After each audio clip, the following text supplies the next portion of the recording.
శ్రీ గురుభ్యో నమః. గురుచరిత్ర అధ్యాయం 41. సాయం దేవుడి సేవ.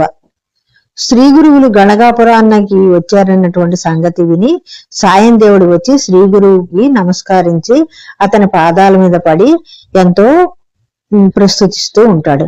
మరియు జయం జయం జగద్గురుడా, నీ పాద సన్నిధిని చూసినటువంటి నా జన్మ సార్థకమైంది. నా పెద్దలు సార్థకులయ్యారు. నా పాపాలన్నీ భస్మైపోయాయి. నీవు పరమాత్ముడివై ఉన్నావు. మిమ్మల్ని వర్ణించటం ఎవరికీ సాధ్యమవదు. ఈ కమండలంలోని జలము అమృతం తుల్యమైనటువంటిది. దాన్ని ప్రోక్షింపగానే ప్రాతాలన్నీ కూడా సజీవులైపోతాయి.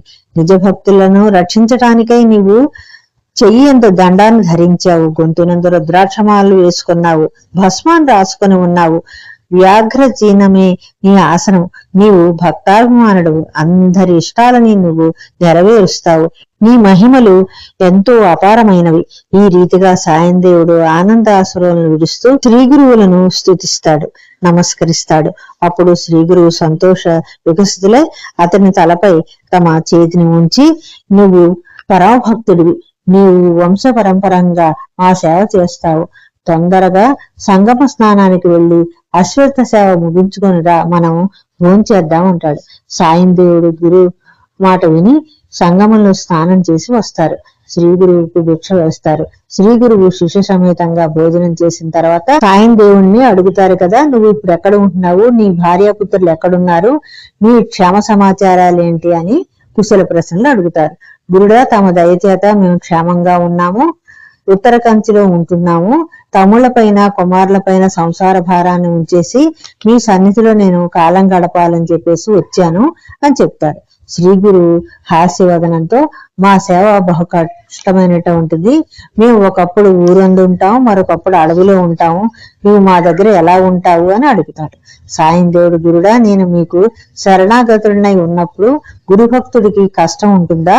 ఆ గురుభక్తి కలవాడికి కాలుడు భయం కూడా ఉండదు అని అంటాడు. అప్పుడు గురువు, అట్టి దృఢ నిశ్చయం ఉంటే నీవు గురుసేవను తీసుకో అంటారు. సాయం దేవుడు స్థిర మనస్సు చేత గురుసేవను తీసుకుంటాడు. ఇలా 4 నెలలు గడిచిపోయాయి. ఒకరోజు సాయంకాలంలో శ్రీ గురువులు సాయం దేవుడిని ఒక్కడినే తీసుకొని సంగమానికి వెడతారు. చెట్టు నీడ దగ్గర కూర్చుంటారు. మాట్లాడుకుంటూ ఉండగా పెద్ద గాలివాన వచ్చేస్తుంది. వర్షం పెద్దదైపోతూ ఉంటుంది. అప్పుడు సాయం దేవుడు తన వస్త్రాన్ని తీసి గురునాథుడికి కప్పుతాడు.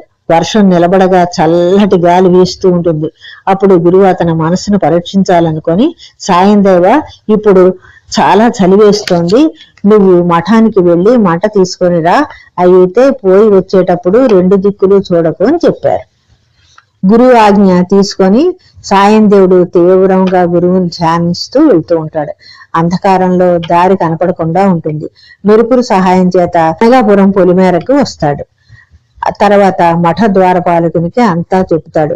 కుండలో నిప్పుని ఉంచమంటాడు. ఆ నిప్పుని తీసుకొని వెళుతూ ఉంటాడు. వెళ్ళేటప్పుడు అతని మనసులో శ్రీ గురువు అటు ఇటు చూడొద్దని ఎందుకు చెప్పారా అనేటువంటి కుతూహలం కలుగుతుంది. అతడు కుడివైపున చూడగానే అతనికి ఘట సర్పము అతని దిక్కుకు వస్తున్నట్లు కనిపిస్తుంది.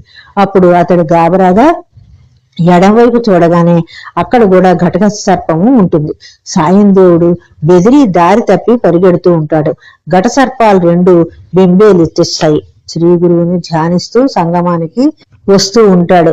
దూరం నుండి గురువు వద్ద సహస్ర దీపాలు, అసంఖ్యమైనటువంటి ప్రజలు చూస్తాడు. అయితే దగ్గరికి వచ్చి చూడగానే అంతా మాయమైపోయి శ్రీ గురువు ఒక్కరే అతడికి కనిపిస్తాడు. అక్కడ వెళ్లి అగ్నిని ప్రజ్వలింపజేస్తాడు. పాములు 2 శ్రీ గురువుకు నమస్కరించి వెళ్ళిపోతాయి. శ్రీ గురువు సాయం దేవుడితో, నీవు అంతెందుకు భయపడ్డావు? నీ రక్షణకే సర్పాలను పంపించాను. గురుసేవ కఠినమైందని నేను చెప్పాను కదా అని అంటారు. సాయం దేవుడు, గురువర్య, నా గురుభక్తి స్థిరమయ్యేటట్లు నాకు గురుసేవ పద్ధతిని వివరించండి అని ప్రార్థిస్తాడు. అప్పుడు శ్రీ గురువులు ఆ రాత్రిని గడపటానికి ఒక కథ చెప్పటం ప్రారంభిస్తాడు. గురు చరిత్ర 41వ అధ్యాయం సమాప్తం.